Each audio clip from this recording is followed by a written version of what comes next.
afternoon, everyone. Welcome and thank you for signing in to our meeting is being recorded.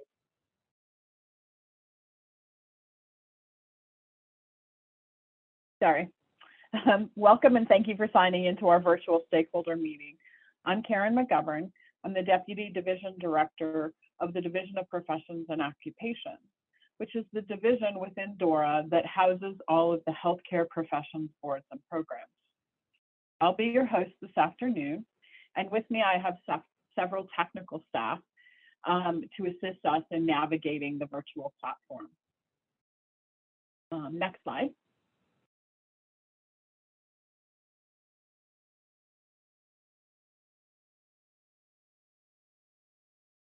We have a frequently asked questions bulletin that is available at this link. We've also either have or we will now drop it into the chat for this meeting so that you can take a look at it.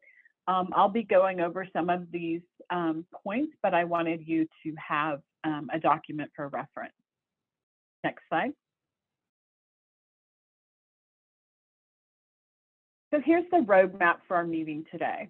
We're first going to talk about why we're here today.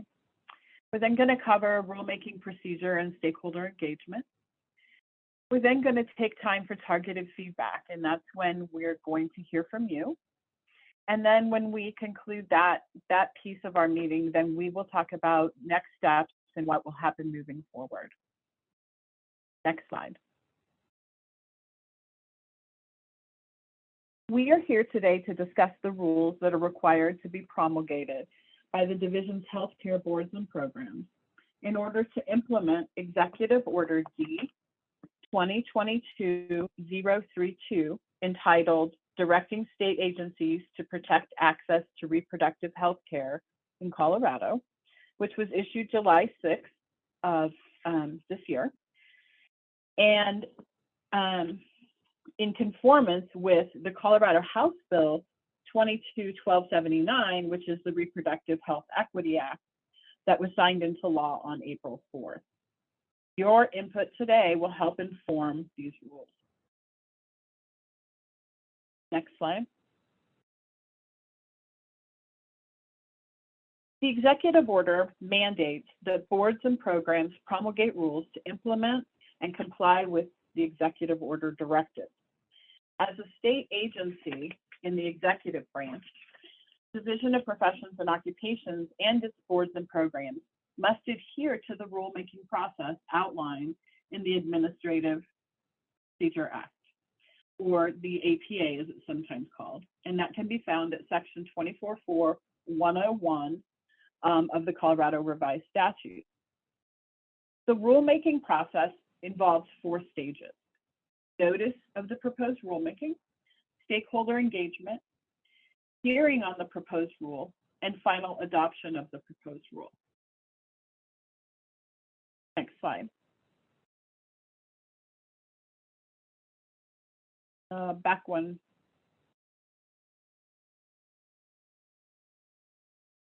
Oh, there should be one in between. Okay, we can just stay here. Today we're here for the stakeholder engagement phase of the rulemaking process. Stakeholder engagement is a structured means to interact with interested parties. It brings stakeholder perspectives to the table for the boards and programs consideration during rulemaking. It ensures that persons with a stake in the rules have a forum for meaningful participation and that the rulemaking is transparent to the public. In an ongoing effort to ensure early stakeholder engagement when promulgating rules, DORA solicits input prior to starting the formal rulemaking process, as well as soliciting feedback once rules are drafted. This allows for early and continued participation by stakeholders. Next slide. To provide input regarding the rules during this meeting, please raise your hand using the hand icon, and we will call on you and unmute your line. We'll have you indicate your name, who you represent, and your profession before you start your testimony. If you're shy and you don't like to speak in public, you can enter your written comments into the Q&A and we will read them for the group. Moving forward, you can submit written comments regarding the rules to Dora DPO Rulemaking at state.co.us. And I'm going to ask technical support to drop this address in the chat for this meeting so that you have it. The rulemaking hearings will vary depending on the profession, and the best way for you to get updates is to check on your board or program's website under public notices so that you can get the information.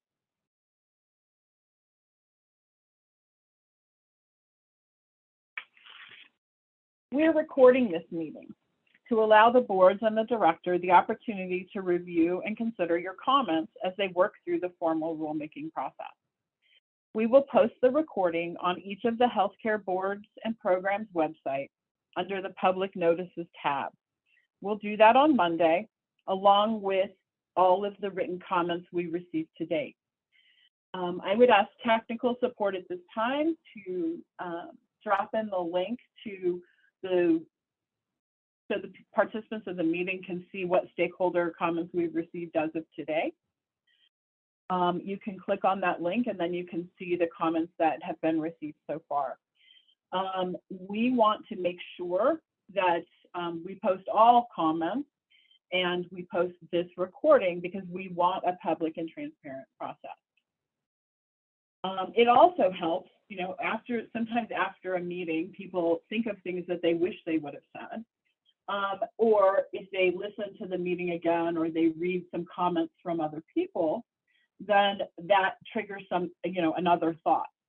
So please feel welcome to supplement your testimony today by sending us written comments. And again, that link, Dora DPO Rulemaking at state.co.us, is in the chat. So before we start taking comments, I want to cover a few ground rules. If you're using the audio through your computer, please remember to put your phone on vibrate or turn off the sound. And try to keep background noises to a minimum when you're speaking. When we call your name, we will unmute your line on our end. You will need to unmute your line on your end, state your name, and the name of the organization that you represent, if any. We'd ask that you tell us which healthcare board or program that you're addressing. All comments should be related to the rules required to be promulgated by the boards and programs. You can provide general comments on elements that you think should be reflected in the rules. You can provide specific language that you would like to see in the rule. We'd ask, because we have so many participants today, we'd ask that you not repeat something that was already said. Stating that you're in full agreement with someone else works just fine, and we'll make sure to note that. Again, because of the large number of participants today, we're going to limit all comments to 2 minutes. When we get to the targeted feedback slides, we have a timer. We will start that timer at the beginning of your testimony. At 30 seconds, when you have 30 seconds left, I will give you a nudge, let you know you have 30 seconds. At 2 minutes, we will mute your line. Again, we need to make sure that we give as many people the opportunity to speak today as possible, and so we're going to be very strict in adhering to the 2-minute guide, the 2-minute timeline. If you haven't finished your comments, then that's when we'll ask for you to send them in writing to the email address, Dora DPO, Rulemaking at state.co.us, that's in your chat, so that we make sure and get all of your comments. I want everyone to note that my expectation is that this stakeholder meeting is respectful of all people's points of view. And I just want to make sure that we're all on the same page, that anyone who is disruptive or who is making inappropriate comments about other guests will be removed from the meeting.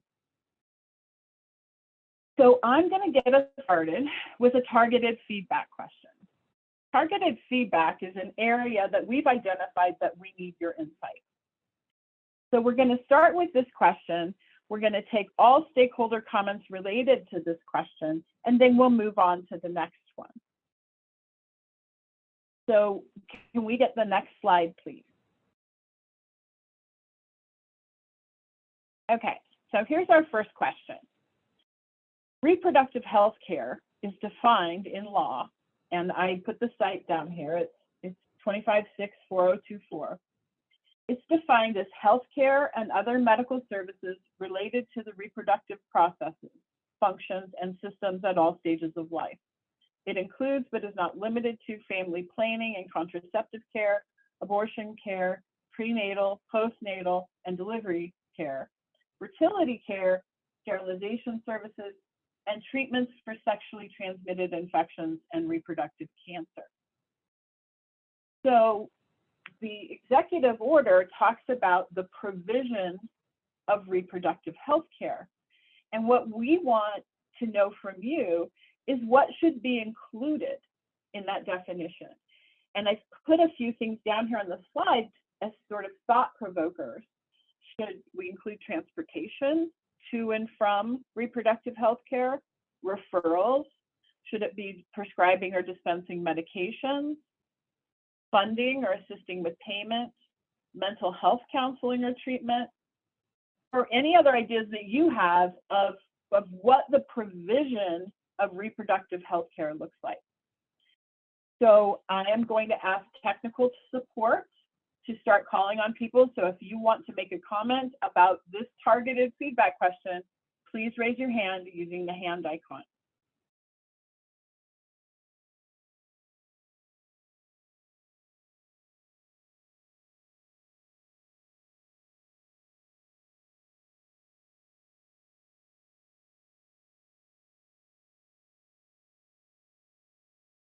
Technical support, do we have anyone that's looking to make a comment at this time?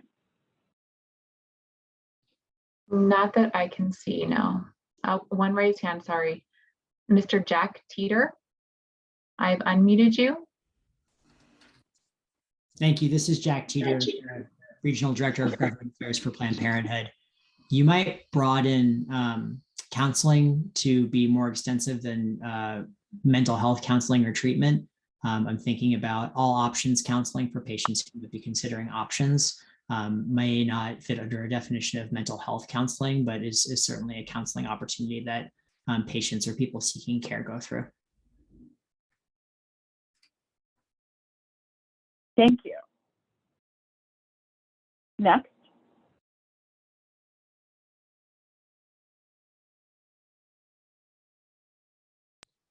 Next is Miss Sharon Bell. I've unmuted you.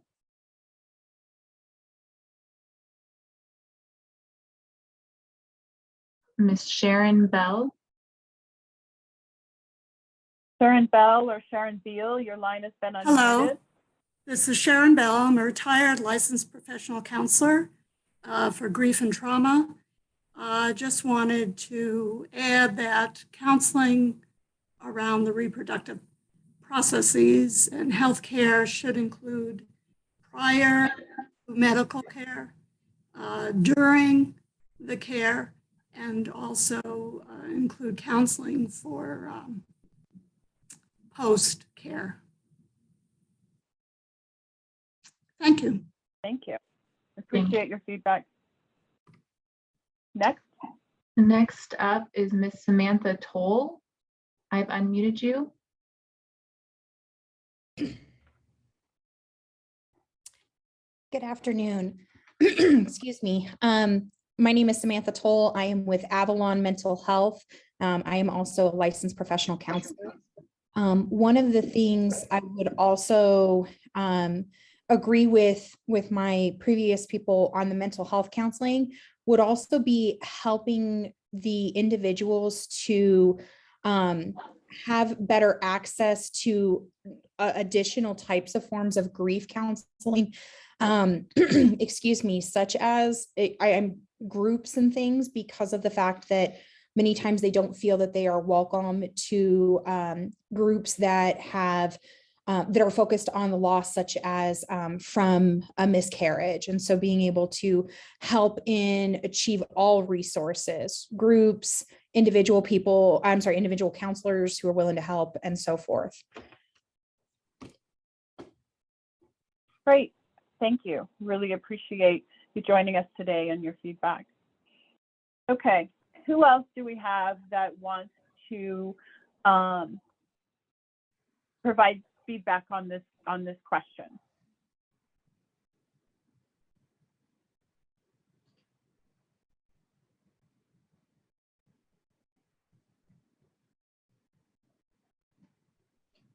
Okay, I am looking down the list and I don't see any other hands. So we'll move to the next questions. And then if we want to come back to this one, you can just let us know. Sometimes you just need some time to think. So our next targeted feedback question, how might the prohibition against sharing information with other states that are seeking to impose civil, criminal, or professional disciplinary penalties impact the board or program reporting responsibilities as it relates to interstate compacts? So essentially, boards and programs have a responsibility to report all complaints to the interstate compact. And so wondering if this prohibition in the executive order and when we're making these rules, if this impacts the compact reporting responsibilities from your perspective. So anybody who wants to provide feedback on this question, go ahead and raise your hand now. Tech support will call your name and we'll unmute your line so you can provide your information or your comments. Miss Colleen Casper, I've unmuted you. Thank you. Colleen Casper with the Colorado Nurses Association. And this is probably one of our largest areas of concern because the current language in the Colorado Nurse Practice explicitly states that discipline by any other state can be subject to discipline in this state. And so we have grave concerns for individuals who say may travel here for care and then return to a home state that has different laws than us. And even though they were cared for in a state with the ability to provide essential services, there's every likelihood they could be reported by someone in their home state. And with the compact, we're not sure that there's any clarity at the National Council of State Boards of Nursing level or the State Board of Nursing level for there to be consistent protection for these licensees. Okay, thank you. Appreciate your comments, Colleen. Who else?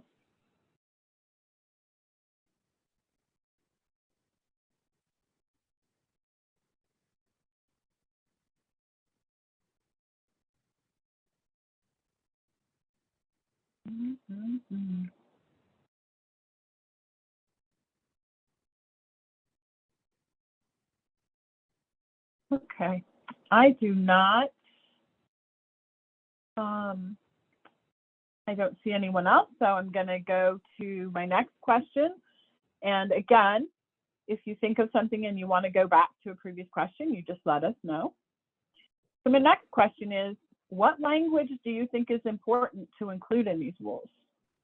And this is pretty broad, but this is really giving you the opportunity to tell me what you think is important to be included in these rules. So raise your hand and tech support will call your name and unmute your line, and then you just need to unmute on your end.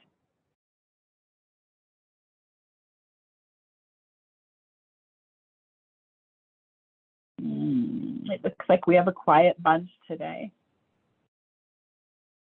Miss Colleen Casper, we should be able to hear you. Thank you. It's Colleen again with the Colorado Nurses Association. So I thought I had written this down and I'm not finding it quickly. in the current Nurse Practice Act, there is language that expresses explicitly what cannot be subject to discipline. And I'm trying to find, there's some language about what the inquiry boards will not refer it for action if the complaint is without merit. But there, I think we need to be very clear to assure licensees that they're not subject to inquiry panel biases or board of nursing member biases or any board bias, that reproductive care is not grounds for discipline. Thanks. Thank you, Colleen. And I do, I just want to throw one piece in there is, remember the executive order is clear that it's not subject to discipline so long as it meets the standard of practice. So reproductive care that's not done within the standard of practice is still subject to the board's jurisdiction. I couldn't agree more. And yet, may I say one thing? I'm sorry, Karen. Sure. As long as standard of care is defined professionally and not personally. Sure, and I understand that. Thank you. Okay, tech support. Miss Allison Sorkin, we should be able to hear you. Hi, good afternoon. Thank you. My name is Allison Sorkin. I am with UC Health, and I think one of the things that we would like to see is clarification in this rule that if there is a complaint made to one of the boards regarding conduct that would not be criminal in the state of Colorado, and there is not a concern that the standard of care was not met, that the board limit investigations so that it's not just investigating based on individuals' beliefs that aren't recognized by the law in the state. Awesome, thank you, Allison. I appreciate that that feedback. That's helpful. Who's next? Mr. Jack Teeter, we should be able to hear you. Thank you.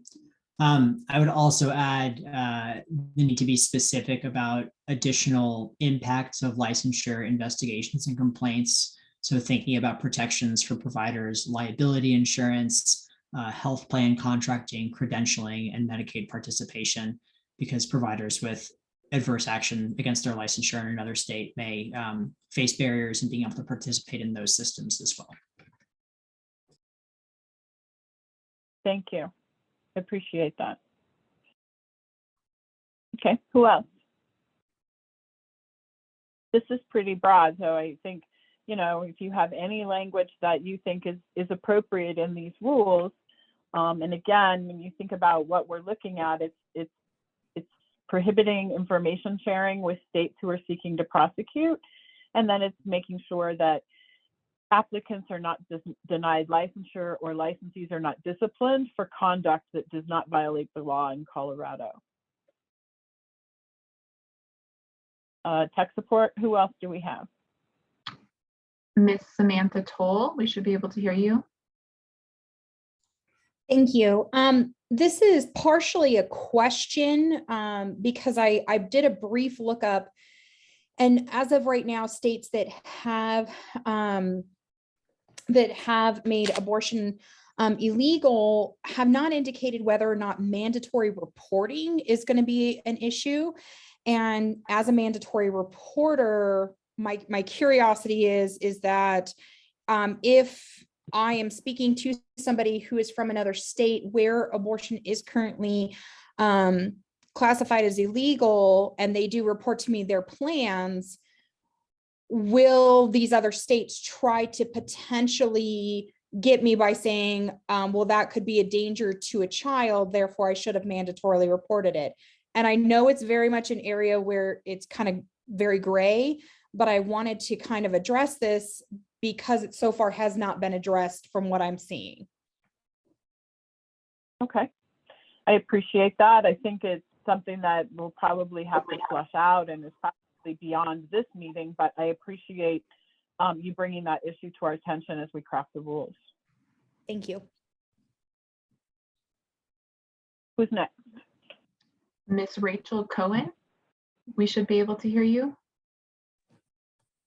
Hi, yes. So actually, Samantha, the person who just spoke, I think, vocalized some of what I was also thinking of, because one thing that the Colorado legislature just passed for mental health counselors, I'm a licensed professional counselor, is the ability to join a counseling compact across states where folks who are licensed in any of those states in the compact also have the ability to basically take a jurisprudence exam and be able to provide services in any of those other states. And so similarly, the question of, if we were, to work with a client in a state where abortion is illegal and where they have a definition that the fetus is a child,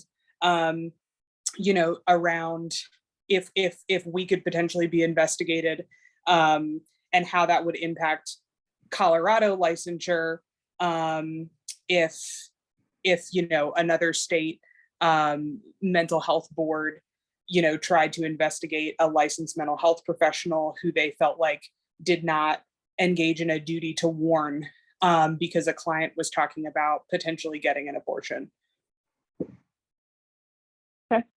Again, I think it's the same as we just talked about with Samantha, is something that needs to be fleshed out, but it's also a very important issue to be thinking about as we craft the rules. So I appreciate your feedback.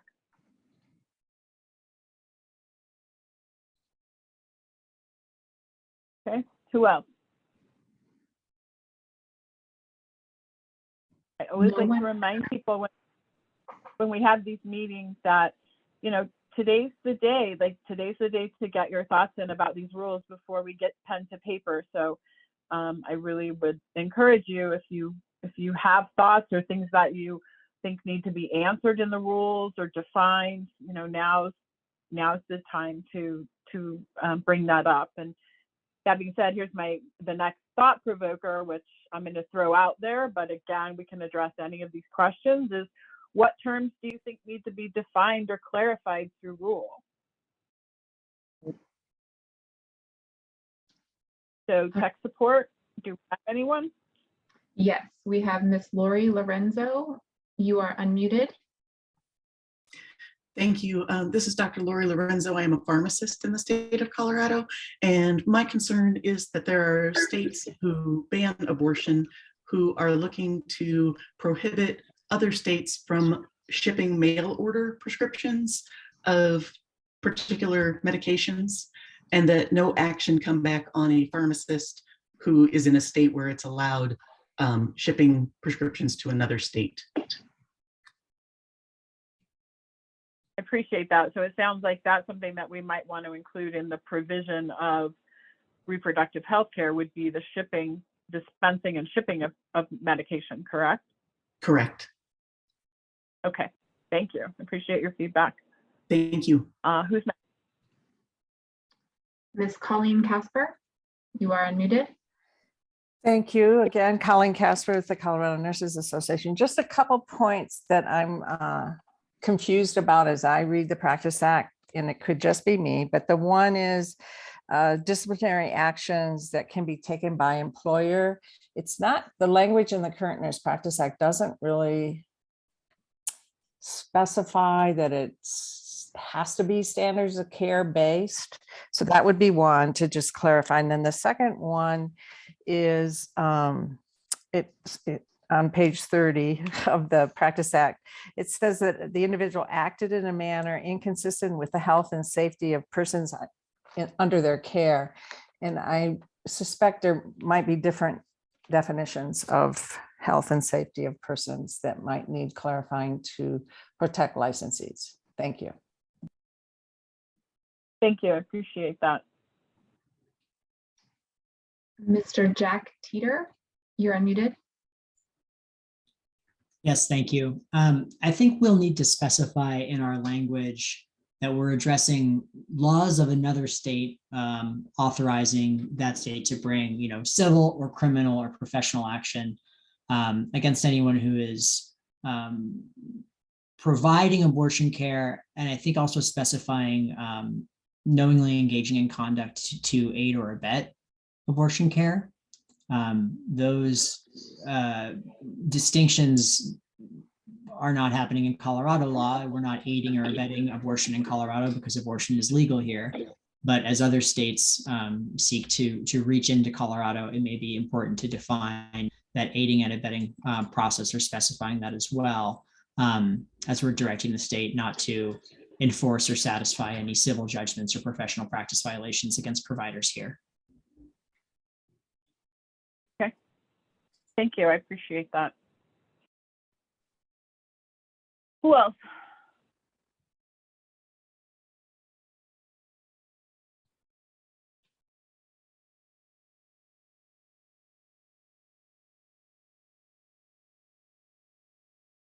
Again, it looks like we've got a lot of people online today. So I'd really, if you're thinking that, there's something that you want to see in the rules, or something that you think needs to be defined, or if you have other thoughts on the language that you'd like to see, now would be the time to provide us with that information, so that we can make sure that we have all of that information as we sit down to draft these rules.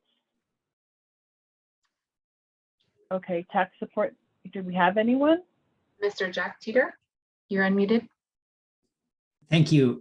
One other point that may be necessary to clarify here, I think we're sort of approaching this from the lens of providers currently in the state of Colorado providing care to patients who may be traveling from other states. It may also be worthwhile to consider providers who might currently be in other states and who will travel to Colorado, relocate their practices, and start providing care here.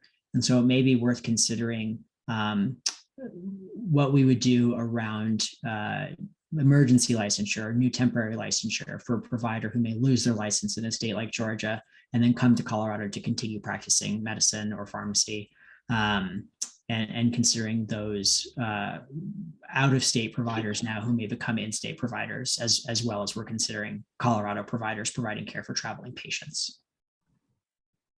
Okay, thank you, appreciate that. Miss Allison Sorkin, you're unmuted. Thanks. I think along those same lines, another thing that needs to be considered is providers who are compact providers and their primary license is another state. And if they lose their license in another state but are practicing in Colorado and another state takes action against their license in that state, that there's a mechanism, and maybe this is exactly what the previous commenter was saying, but there's a mechanism to make sure that their Colorado license isn't revoked because their license in the primary state may have had some action taken against it. Okay. Thank you, I appreciate that. We received an anonymous attendee comment or in the Q&A, and it says, okay. I think it's important to define age limits if minors will be able to consent to these services, authority in cases of parents' disagreement, and other issues related to minors. Okay, thank you. Who's next?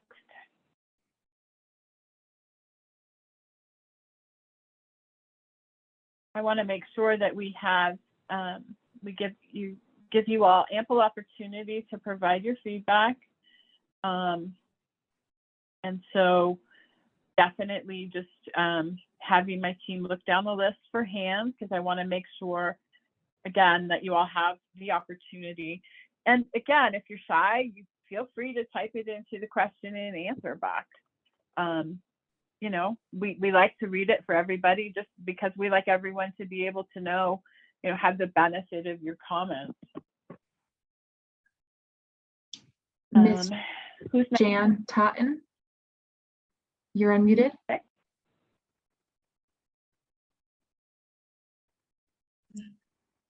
My question was on the out-of-state college students. Are there going to be some provisions for out-of-state college students through this who have their home state has prohibitions, but they're here living here in Colorado? Thank you. Thank you. Okay. Who else? We have another comment from an anonymous attendee. It says, whatever rules are passed should use universal identical text, won't work if med board is different than nursing board, and so on. And another comment from an anonymous attendee, under provisions, would the current language include access to genetic testing and counseling? I think that's something that we can include or look, consider for including in the provision of. So appreciate that, and appreciate the comment about the standardized rules, and that's something that we're certainly considering. Miss Sharon Bell, sorry if I mispronounced your name. I know you previously talked. You are unmuted. Yes, it's Bell. I don't have suggestions for language around this, but I have this sort of thought around the edges. Challenges to healthcare professionals' licenses may come from in-state, and how these rules might be strengthened to allow for those situations. In other words, there may be family members of somebody that sought an abortion out of state, and they seek disciplinary action against our Colorado healthcare professionals. Or maybe there are some test cases that are going to happen once these rules get promulgated and the law takes effect. So it seems like it just might be useful to look for those loopholes when the direct challenge isn't actually coming from out of state. I hope that makes sense. And that's all I have. It does. I appreciate that. It's definitely a lot to consider. Who's next? Mr. Ryan Bealey, you're unmuted. Hello, this is Ryan Bealey. Thanks for the opportunity here to provide comment. One of the other areas that I think it may be wise to consider in the definition of provision of reproductive health care is kind of the supervising or training of trainees providing abortion or other reproductive health care. I'm not sure that that's clearly delineated, but it could be somebody who may oversee or supervise another provider who provides these services, but maybe they themselves are not directly providing it. This sort of gets to the comment earlier as well about aiding and abetting, but I think that would be a slight distinction there. Thank you. Thank you.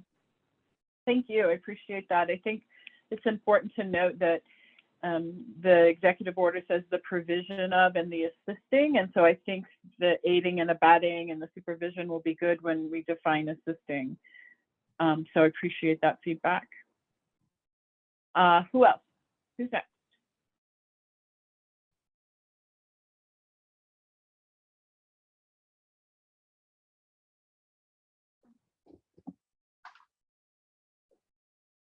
So I think, I know some of you, I don't know all of you.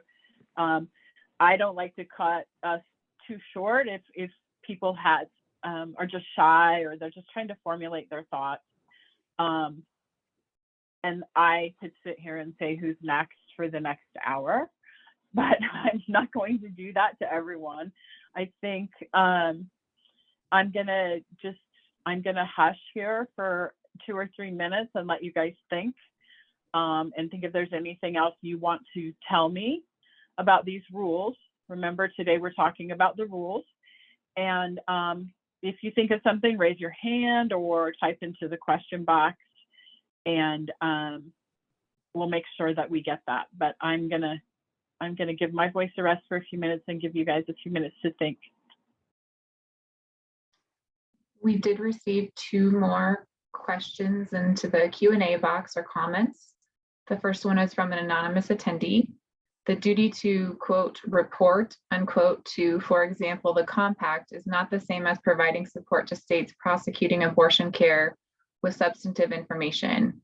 If you redefine the, quote, reporting, quote, duty to clearly delineate, it does not trigger a disciplinary investigation or discipline should help, question mark.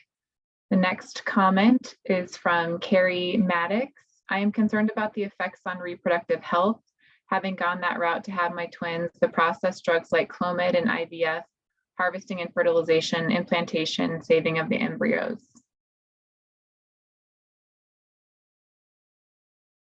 Thank you. I appreciate the comments and I appreciate the thoughtful feedback. I think that the anonymous tip is helpful. I call it anonymous tip. The anonymous comment is helpful and something to consider, because that is really that first question we have up here about the sharing information and the compacts. And I think that is definitely a hurdle that we're looking at. So I appreciate the thoughtful feedback. Mr. Jack Teeter, you're unmuted. Thank you. A couple of other items to consider here. California, in part of their provide protection packages, recently removed provider discretion to release information to law enforcement. Currently in most states, providers have some discretion there within the bounds of HIPAA to release certain information upon request.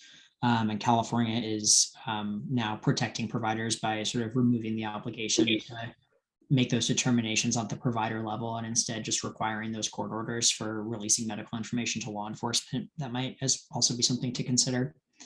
Finally, as we're talking about IVF, I would lift up that Georgia's full fetal personhood legislation just went into effect. And so I do think we will see additional questions about the need to transport frozen embryos from other states to be thawed or disposed of in other states.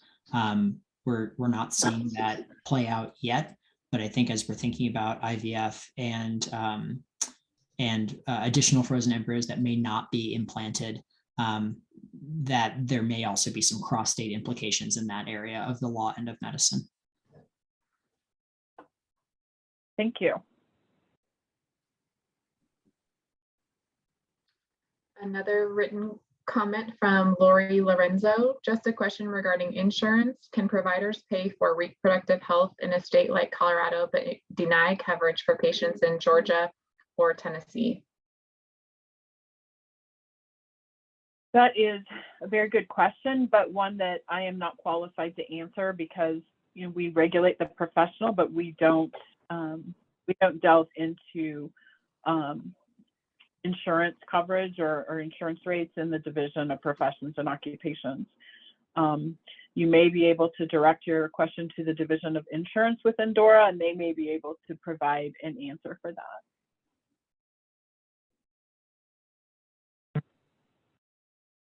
Who else?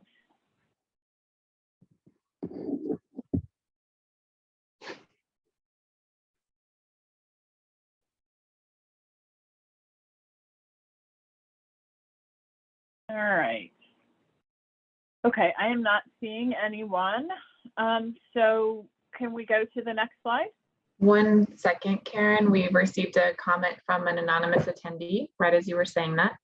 It says, I think DPO should aggressively educate its licensees to advise avoiding practicing in states prohibiting abortion activities, even if practice is authorized under the compact, and maybe not to, quote, sign up, quote, under the compact in those states. Another comment came in from an anonymous attendee. Not sure if this needs to be considered, but certain contraceptives may be considered, quote, abortion, unquote, in other states. in parentheses, IUDs prevent implantation, not fertilization. Would placement of these devices be protected?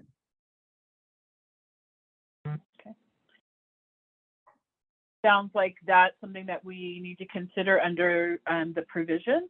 So appreciate that feedback.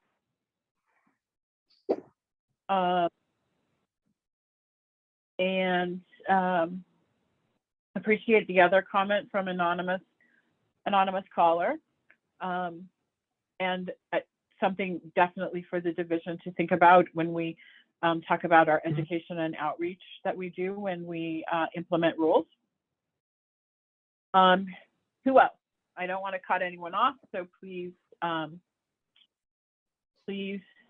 ahead and type in or raise your hand if you have something, and I'll give you a couple minutes here.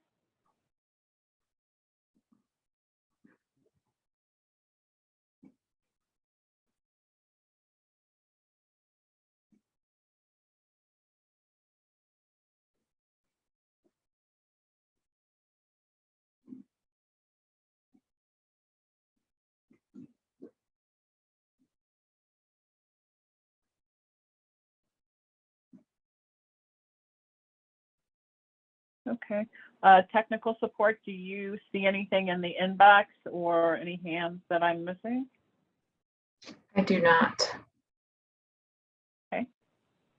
Then next slide, please. So I want to talk a little bit about next steps.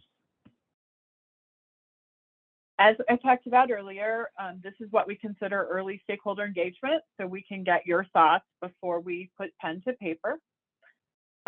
We will continue to accept your input, your comments, your feedback through the website that I mentioned earlier and that we have thrown in the chat. It is definite. Let me give you the address for those of you that are listening on the phone. It is Dora, D-O-R-A _DPO _rulemaking, which is RULEMAKING at state.co.us. You can submit additional comments if you leave this meeting and something comes to mind, or if you decide to click on this recording on Monday and that brings something to mind, please feel welcome to submit those additional comments. We will begin drafting the rules, and we will post those proposed rules on the healthcare boards and programs website. We will also send a copy to the people who have registered for this call so that you can review them and provide any written feedback that you might have. I anticipate that will happen within the next 10 to 14 business days. We will then take all that feedback, incorporate it as appropriate, and then we will hold rulemaking hearings for each different board and program. That information will be placed on the board or program website under public notices so that you can see that information.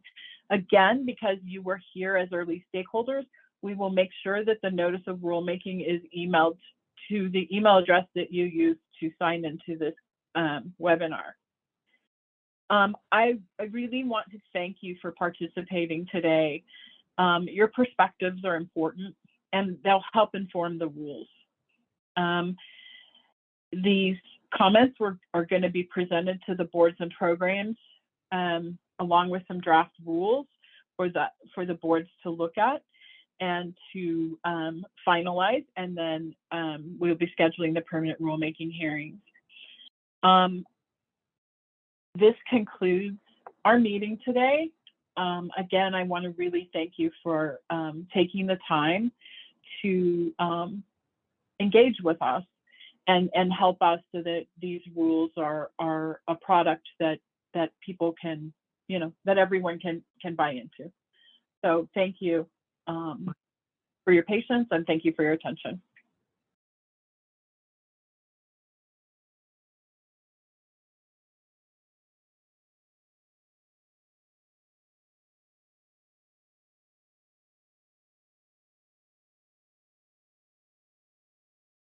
And